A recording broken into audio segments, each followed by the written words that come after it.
सत्य के प्रयोग अथवा आत्मकथा। लेखक मोहनदास करमचंद गांधी। अनुवाद काशीनाथ त्रिवेदी। प्रस्तावना। 4 या 5 वर्ष पहले निकट के साथियों के आग्रह से मैंने आत्मकथा लिखना स्वीकार किया था और उसे आरंभ भी कर दिया था, किंतु फुलस्केप का एक पृष्ठ भी नहीं पूरा कर पाया था कि इतने में बम्बई की ज्वाला प्रकट हुई और मेरा शुरू किया हुआ काम अधूरा रह गया। उसके बाद तो मैं एक के बाद एक ऐसे व्यवसायों में फंसा कि अंत में मुझे यरवाड़ा का स्थान मिला।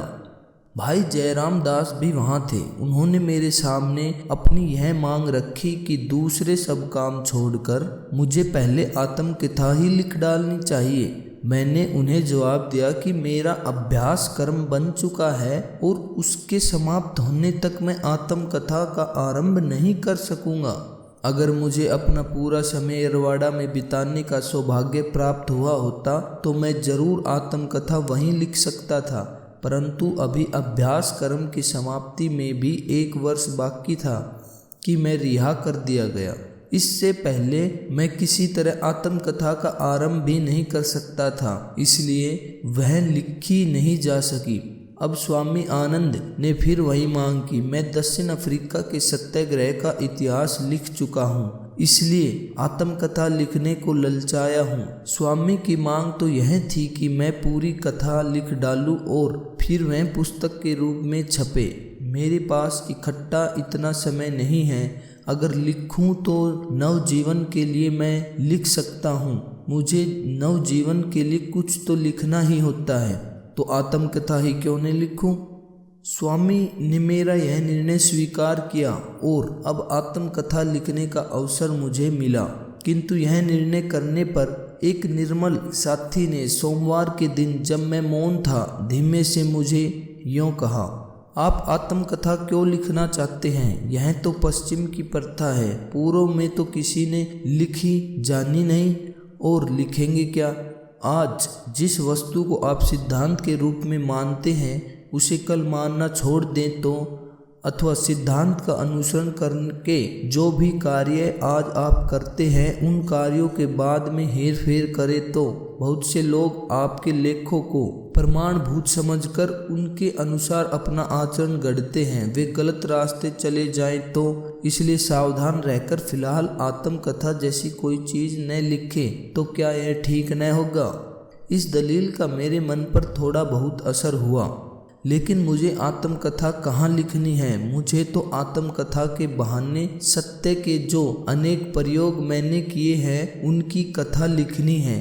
यह सच है कि उनमें मेरा जीवन ओतप्रोत होने के कारण कथा एक जीवन वृत्तांत जैसी बन जाएगी, लेकिन अगर उसके हर पन्ने पर मेरे प्रयोग ही प्रकट हों तो मैं स्वयं को उस कथा को निर्दोष मानूंगा।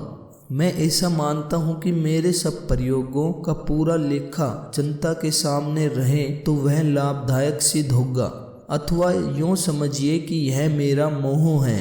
राजनीति के क्षेत्र में हुए मेरे प्रयोगों को तो अब हिंदुस्तान जानता है। यही नहीं बल्कि थोड़ी बहुत मात्रा में सभ्य कही जाने वाली दुनिया भी उन्हें जानती है। मेरे मन इसकी कीमत कम से कम है और इसलिए इन प्रयोगों के द्वारा मुझे महात्मा का जो पद मिला है उसकी कीमत भी कम ही है। कई बार तो इस विशेषण से मुझे बहुत अधिक दुख भी दिया है। मुझे ऐसा भी एक क्षण याद नहीं है जब इस विशेषण के कारण मैं फूल गया हूँ, लेकिन अपने आध्यात्मिक प्रयोगों का, जिन्हें मैं ही जान सकता हूँ और जिनके कारण राजनीति के क्षेत्र में मेरी शक्ति भी जन्मी है, वर्णन करना मुझे अवश्य ही अच्छा लगेगा। अगर ये प्रयोग सचमुच आध्यात्मिक है तो इनमें गर्व की गुंजाइश ही नहीं है। इससे तो केवल नम्रता की ही वृद्धि होगी। जो जो मैं विचार करता जाता हूँ, भूतकाल के अपने जीवन पर दृष्टि डालता हूँ, त्यों अपनी अल्पता मैं स्पष्ट ही देख सकता हूँ। मुझे जो करना है 30 वर्षों से मैं जिसकी आतुर भाव से रट लगाए हुए हूँ वह तो आत्मदर्शन है, ईश्वर का साक्षात्कार है, मोक्ष है। मेरे सारे काम इसी दृष्टि से होते हैं, मेरा सब लेखन भी इसी दृष्टि से होता है और राजनीति के क्षेत्र में मेरा पढ़ना भी इसी वस्तु के अधीन है। लेकिन ठेठ से ही मेरा यह मत रहा है कि जो एक के लिए शक्य है वह सबके लिए भी शक्य है। इस कारण मेरे प्रयोग खानगी नहीं रहे, उन्हें सब देख सके तो मुझे नहीं लगता कि उससे उनकी आध्यात्मिकता कम होगी। अवश्य ही कुछ चीज़ें ऐसी है जिन्हें आत्मा ही जानती है, जो आत्मा में ही समा जाती है, परंतु ऐसी वस्तु देना मेरी शक्ति से परे की बात है।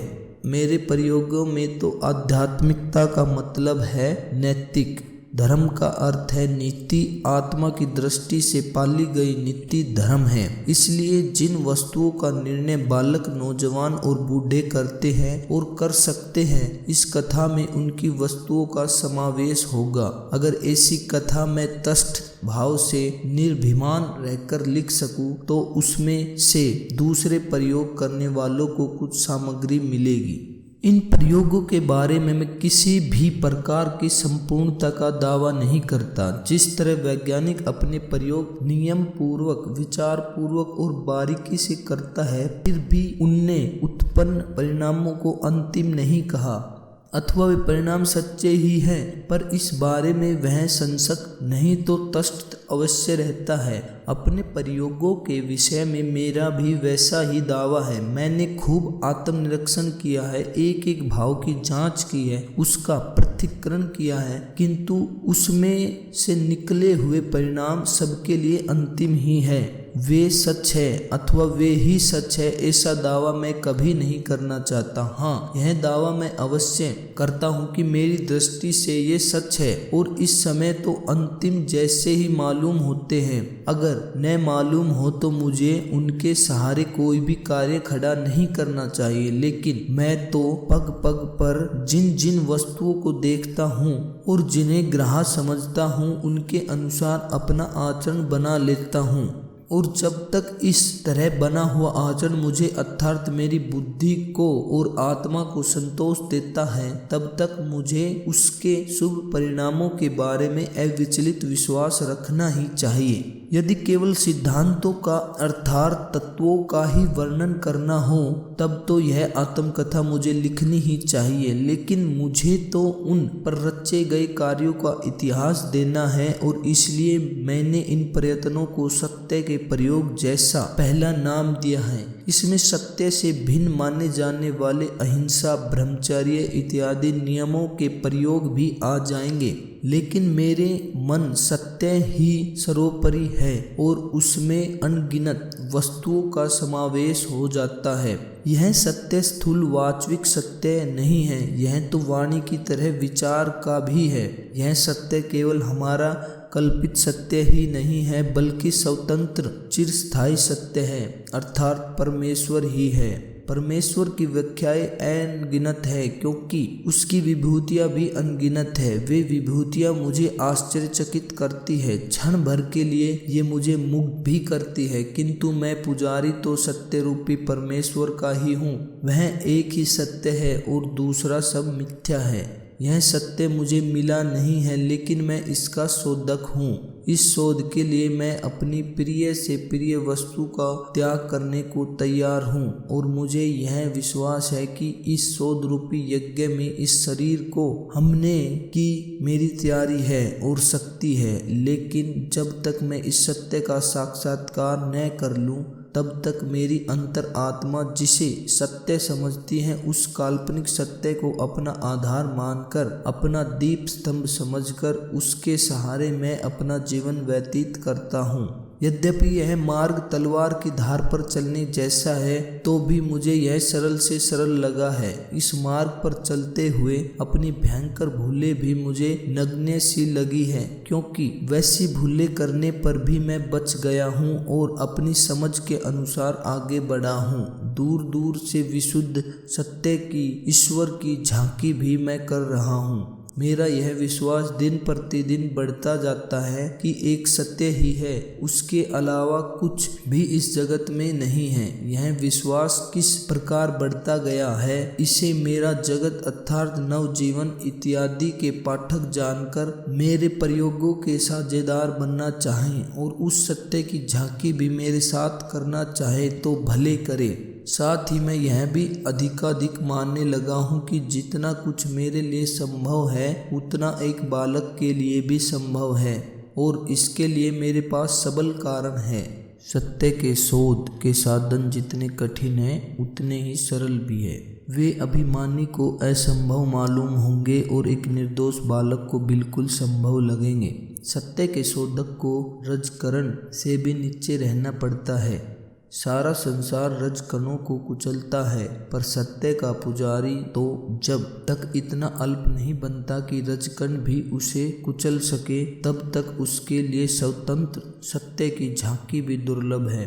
यह चीज विशिष्ट विश्वामित्र के आख्यान में स्वतंत्र रीति से बताई गई है। ईसाई धर्म और इस्लाम भी इसी वस्तु को सिद्ध करते हैं। मैं जो प्रकरण लिखने वाला हूँ उनमें यदि पाठकों को अभिमान का भास हो तो उन्हें स्वयं ही समझ लेना चाहिए कि मेरी शोध में खामी है और मेरी झांकियाँ मृगजल के समान हैं। मेरे समान अनेकों का क्षय चाहे हो, पर सत्य की जय हो। अल्प आत्मा को मापने के लिए हम सत्य का गज भी छोटा न करें। मैं चाहता हूँ कि मेरे लेखों को कोई प्रमाणभूत न समझे, यह मेरी विनती है। मैं तो सिर्फ यह चाहता हूँ कि उनमें बताए गए प्रयोगों को दृष्टांत रूप मानकर सब अपने अपने प्रयोग यथाशक्ति और यथामति करें। मुझे विश्वास है कि इस संकुचित क्षेत्र में आत्मकथा के मेरे लेखों से बहुत कुछ मिल सकेगा, क्योंकि कहने योग्य एक भी बात मैं छिपाऊंगा नहीं। मुझे आशा है कि मैं अपने दोषों का ख्याल पाठकों को पूरी तरह दे सकूंगा। मुझे सत्य के शास्त्रीय प्रयोगों का वर्णन करना है। मैं कितना भला हूँ इसका वर्णन करने की मेरी तनिक भी इच्छा नहीं है। जिस गज में स्वयं मैं अपने को मापना चाहता हूँ और जिसका उपयोग हम सबको अपने अपने विषय में करना चाहिए, उसके अनुसार तो मैं स्वयं कहूँगा कि मोह सम कोन कुटिल खलकामी, जिन तनु दियो ताहि बिरसायो, ऐसे निमक हरामी। क्योंकि जिसे मैं संपूर्ण विश्वास के साथ अपने सर्वोच्चावास का स्वामी समझता हूँ, जिसे मैं अपने नमक का देने वाला मानता हूँ, उससे मैं अभी तक दूर हूँ। यह चीज मुझे प्रति क्षण खटकती है। इसके कारण स्वरूप अपने विकारों को मैं देख सकता हूँ, पर उन्हें अभी तक निकाल नहीं पा रहा हूँ। परंतु इसे यही समाप्त करता हूँ। प्रस्तावना में से मैं प्रयोग की कथा में नहीं उतर सकता, वह तो कथा प्रकरणों में ही मिलेगी। मोहनदास करमचंद गांधी, आश्रम साबरमती। धन्यवाद।